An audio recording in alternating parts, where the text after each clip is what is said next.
What's up, my human heartbeats, and welcome back to Janeri Speaks Out, where the goal is to be a vessel to empower and rejuvenate humans to the highest capacity. Anyways, I'm coming in talking about daddy issues. I just realized this April 14th, 2020, that I have daddy issues. And for a long time, I guess I just really never knew. And it came about because I was watching All American. And if you haven't watched All American, I think that you should definitely watch it.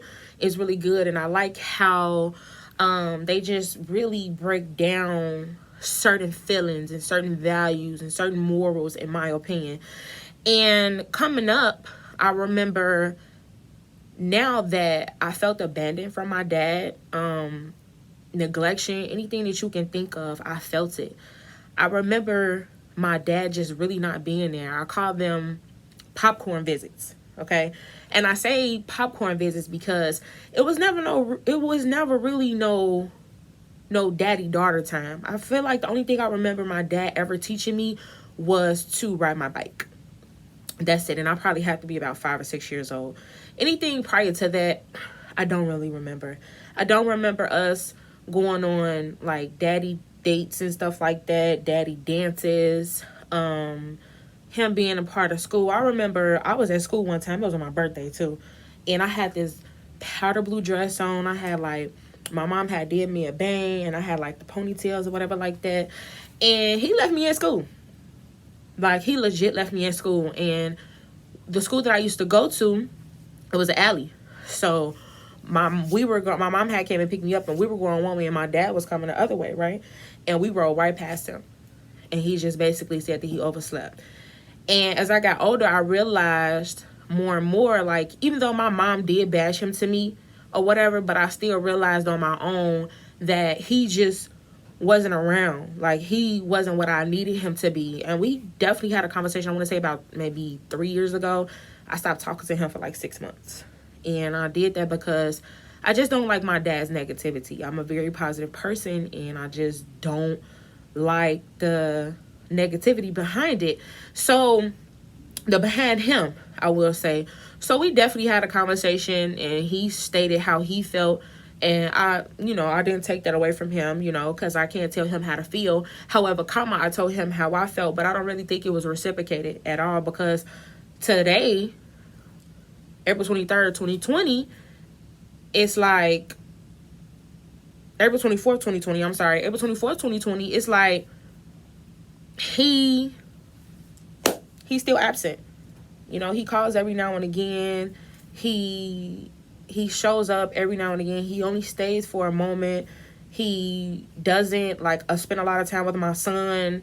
He's just, and I don't expect him to spend time with my son because he didn't even spend a lot of time with me. So it's like, I have a problem with that. And I've told him before, like, if I ever got into anything, I would never call you. Like, I will always call my mother. It's like my mother had the opportunity to change. And inside of my mother having the opportunity to change, she did. And see, my dad took the route to not change. And I'm not mad at him for that. I'm not comfortable with him with certain things. You know what I'm saying? Like if that makes sense. And it hurts. Like, the day that I found out that I have daddy issues, I cried like a baby. Like, I legit cried. Like, the ugly, like all of that, the ugly cry. Like, I did all of that. And it hurt to know that that's how I feel about my dad. Like, I don't want to feel like that about my dad. But he hasn't taken action steps to make me feel differently like my mom has. So, in conclusion, I tend to have a conversation with him again. Maybe if I don't really know what good is that going to do for our relationship. However, I'm willing to give it a try. I mean, I love my father. Don't get me wrong. I'll do anything for him. I don't, dislike him or anything like that. I just feel like as a parent, he could have done better. And if he didn't know at that time, as he got older, and I told him how I felt, he could have still been able to do better, because time, it's always time. Like, the past, he wasn't all that great, but in the future he could be even better, just like my mom did. It's gonna be a tough conversation to have with him. because I feel like he doesn't really understand me sometimes, and he takes what I say the wrong way. And I think that he should be, in certain situations, he should also be more supportive, if that makes sense too. So it's all in what you used to, and we don't know what we don't know, and if we don't know, we can't fix it. But when you do know and you don't fix it, then that's when we have a problem. Anyway, that's all I got. Y'all be great. I catch y'all back next week. Peace.